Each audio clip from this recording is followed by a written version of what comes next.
This is the glass gallery at Third Degree Glass Factory, and the art in the gallery is by artists from the Kiln Studio, which is Fused Glass, and that's the studio that I work in. The Flame Studio, where the artists use small flames to create beads and other small objects, and the Hot Shop, which is typically known as blown glass. And as you can see, there is a variety in the gallery.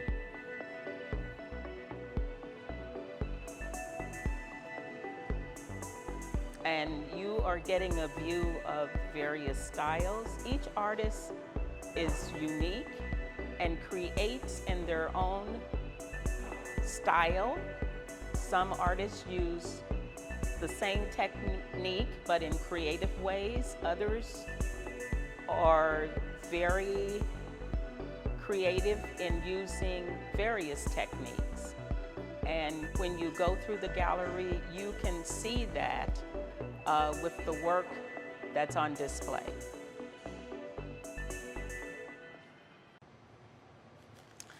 This is our shipment of 8-inch square glass for the students to use as their glass canvas. The shipment contains clear, white, and black.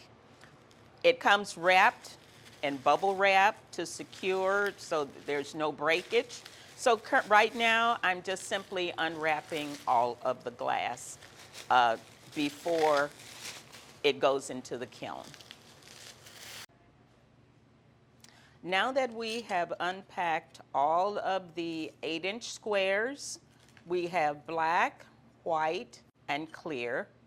Now it's time to cut what we call kiln shelf paper. And this is a two-sided sheet. It's a chemical sheet that serves as a separator between the glass and the ceramic shelf in the kiln, which you will see later. The bullseye side goes down on the kiln shelf. The white side is the side that touches your glass, and it keeps the glass from sticking to the shelf. So each piece will need a sheet of kiln shelf paper. So the shelf paper comes in a roll, and this is our workstation for cutting the shelf paper. And you're just going to see me cut shelf paper. 10, 20, 30.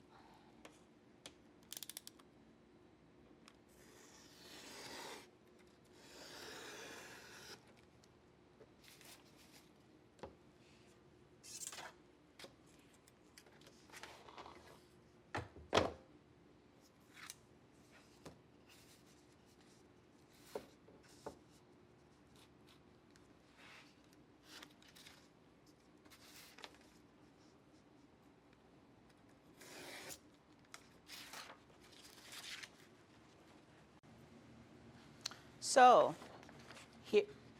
these are large sheets of shelf paper, and they are cut 10 inches by 18 inches. There are 14 shelves in the large kiln in the kiln room, which you will see when we go in. And each of those shelves measures 12 inches by 20 inches. With the 8-inch squares, we can place 2 of these on each of those shelves to be fired.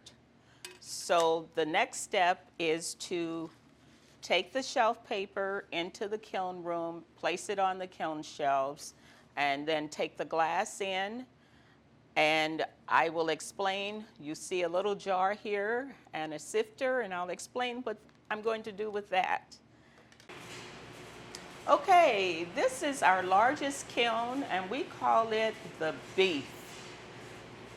I'm not going to give an explanation as to how the kilns got their names. Just, this is the beef. It's the largest one. And you see 14 of these ceramic shelves. These are made out of ceramic material. The kiln shelf paper will go on each one. And if you notice, I'm putting the white side up, and the bullseye side is the one that goes down on the ceramic shelf.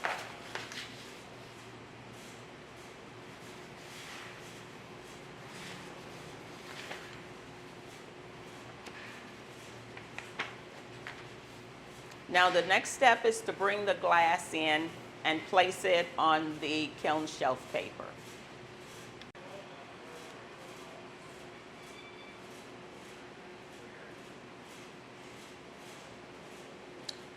So I have the 8-inch clears,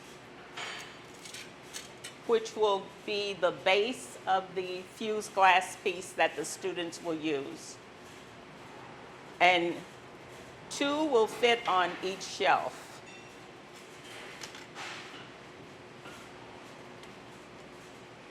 And if you notice, I'm holding this by the edges. There's a reason for that. When you get your fingerprints on the glass, and I don't like the way that one looks, your fingerprints can fuse into the glass. So typically, we clean our glass with alcohol or a glass cleaner, and we handle it by the edges. And we're careful with the edges because you don't want to cut your fingers or get a glass splinter in your fingers. So that's why I'm holding it this way, so that my fingerprints are not on the glass.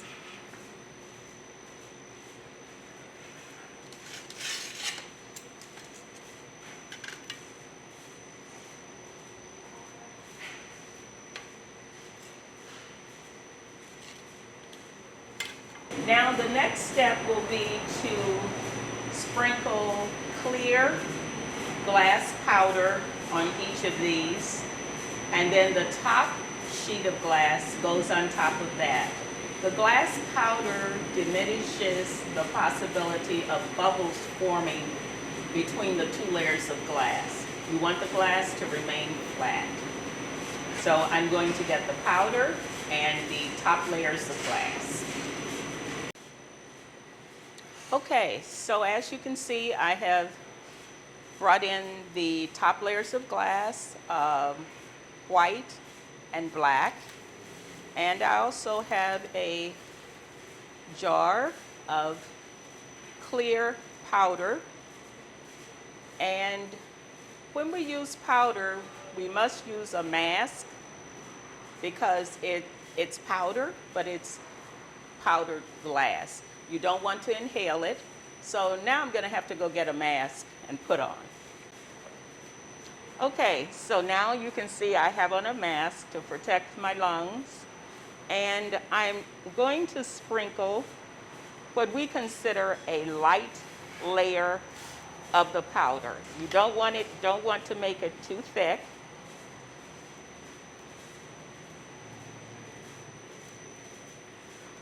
And you will see me.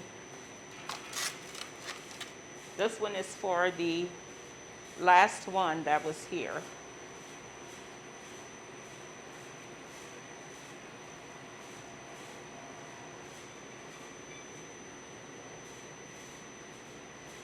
I'm doing this very lightly. We don't need a lot.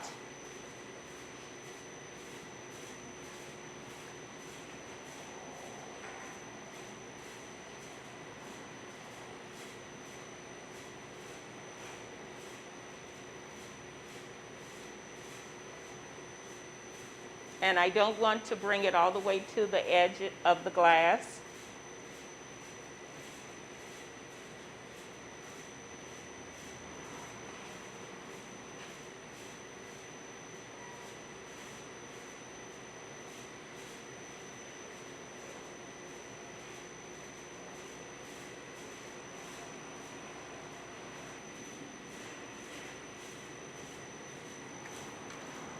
Now we place the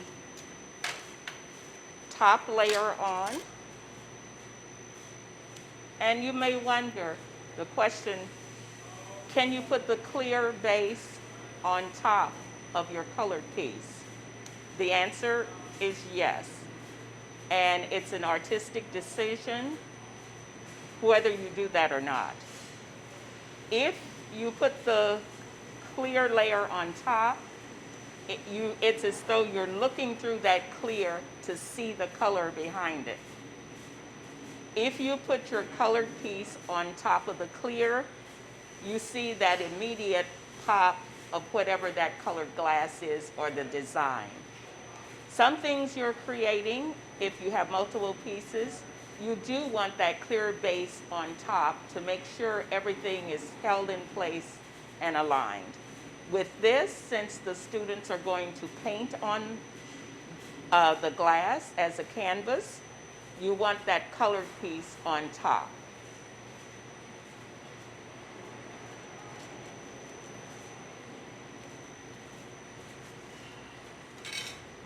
Once again, I'm holding it by the edges.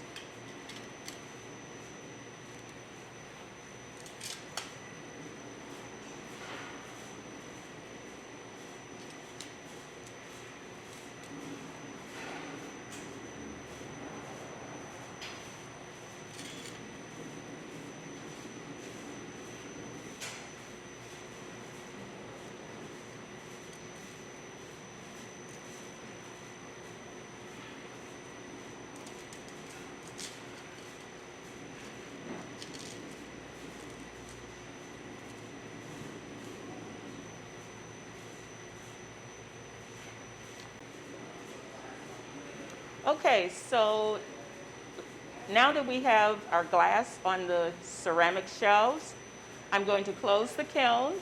This kiln is on rollers, and otherwise we could never get this open or closed. So it goes all the way under here.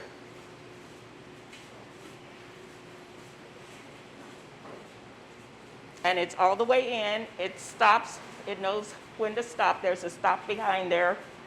And we close it.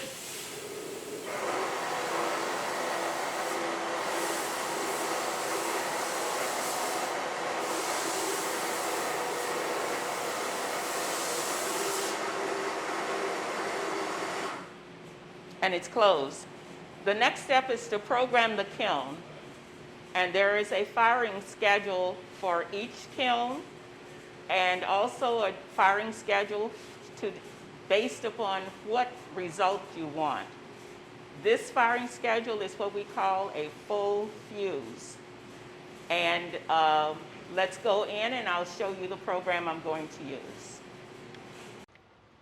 So the next step after placing the glass in the kiln is to program the kiln with the firing schedule for that particular project you're working on.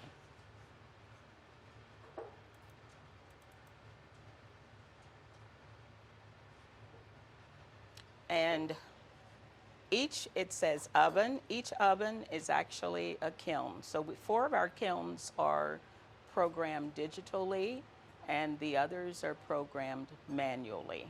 The one we're using today is a digital program. So you can see we have names for various programs, and this is my folder, and these are some of the programs that I use in various projects. And you can see this says full fuse. I don't know if you can see it or not, but it's highlighted. And this is a full fuse for the type of glass we're going to use. So yesterday, the last thing you saw was me placing the glass sheets in the kiln and closing the kiln, programming the firing schedule. That schedule is a 24-hour firing schedule for 2 layers. Now, if you go thicker, then that firing schedule can take 2 days or 3 days, depending upon how thick the glass is you're firing. but for ours, it is a 24-hour firing. So next you will see the kiln being opened and the glass being removed. We are in the kiln room again, and we're going to open the largest kiln we have and take a look and see what happened to the glass we put in yesterday.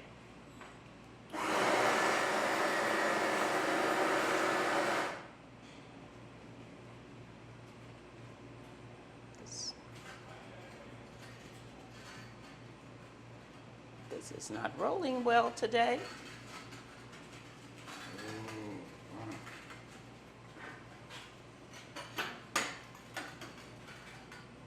Okay, all the shelves are filled. Some have black squares, some have white squares, and some have clear squares. And they are still a little warm. So this is a small kiln. This contains 3 of the clear 8-inch squares. So the next step will be to remove these, and I'm going to place them on the table. And you may or may not be able to see, there's a little white powdered residue on the back. And I'll tell you about that. Each one has it. The kiln shelf paper, this particular paper, not all of them, but this particular brand, when the paper is fired, it forms a fine powder. It doesn't look like it. It still looks solid if you look at it, but it's not. It's just a powdered layer on the shelf. And part of that residue is on the glass, which I will rinse off before we do anything else with this. Now for the kiln itself, you have to prepare it and clean it for the next artist. That means you vacuum up this residue.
Okay, so now we're in the coal shop and we have a sink, water, and the only thing I need to do is just rinse these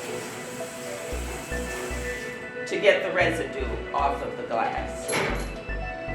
And I need the paper towels. Thank you. And each one will get that same rinse of water. And that's all it takes to get that off.